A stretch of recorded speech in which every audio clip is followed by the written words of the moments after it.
It was in 2009. It might have been in 2008. I can't remember, 2008, 2009. And I was up running on the Tahoe Rim Trail and I ran into John Olson. And he was telling me about Vespa and OFM and that sort of thing at that time. And he's here and there were these concentrates. And I kind of looked at them, these are in Japanese or Chinese. I can't even read. What do I do? Yeah. The original ultra concentrates, when we brought them in and tested them, that they were Vespa hypers, and the word hyper wasn't going to fly here, right? Right.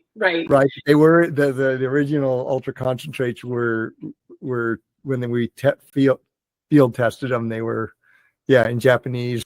It's a total drug deal.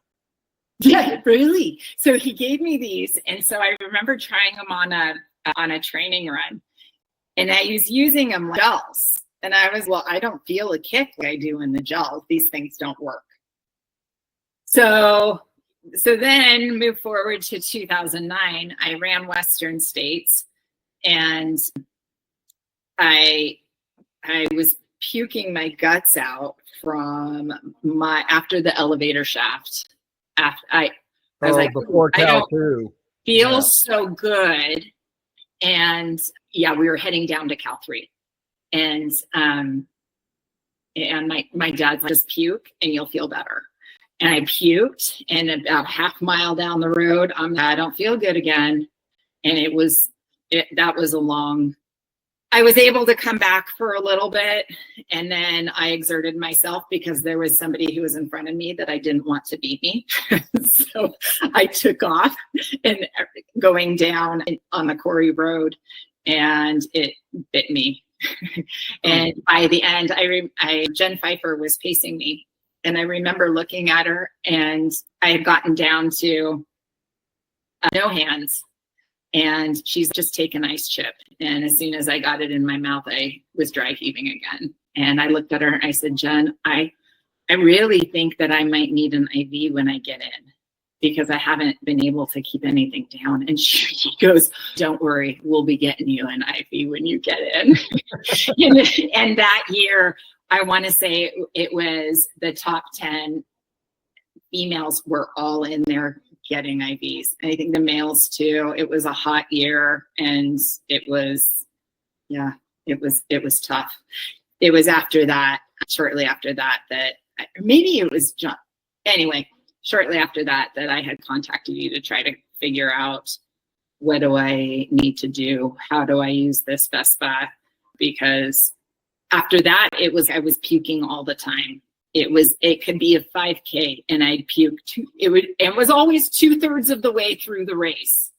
I'd be puking, and it's why I should be able to keep this pace. I'm used to keeping this pace. And it's why all of a sudden I haven't had this problem before, but it was puking all the time. So that's when you said, you can't just take Vespa taking a gel. You have to try the diet specific for it. And you need to, and I don't eat a lot of carbs. And because what I was finding out in my pre-race stuff is I was slowly cutting out the number of carbs because carb loading, pasta dinner, that I felt, it didn't make me feel good in the morning. And I felt really sluggish, and I didn't like that for the race day. And I found out if I could naturally just cut back the number of carbs, and I was starting to increase the amount of protein that I was eating, actually. And then I would have a vegetable. And I found out that was working better for me.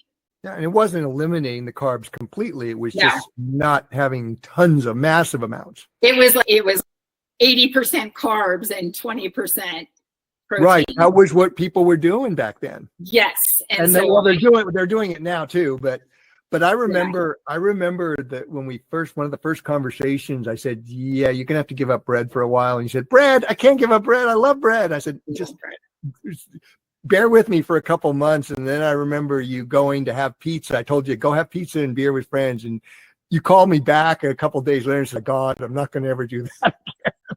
Yeah, because I found inflammation. Yeah. Yeah. That was once we got you adapted and you were doing well and eating more protein. You say a meat, a protein source and a vegetable, and keeping the carbs down in your base diet. Yes.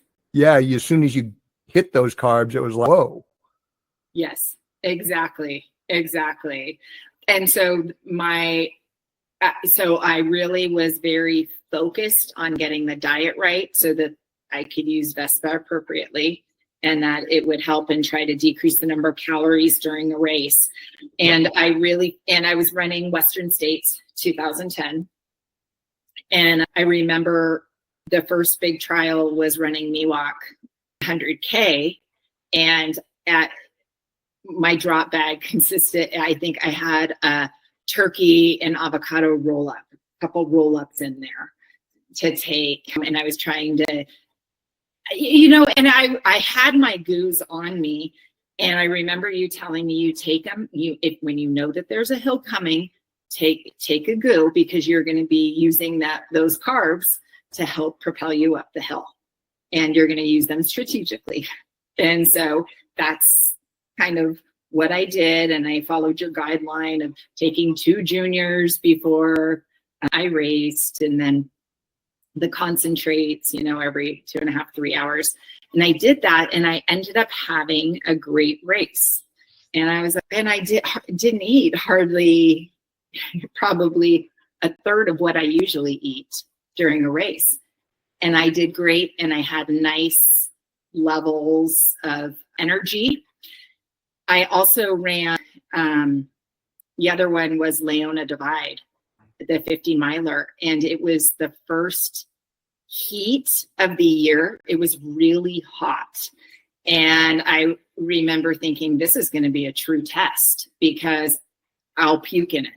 I puke. This is what's going to happen.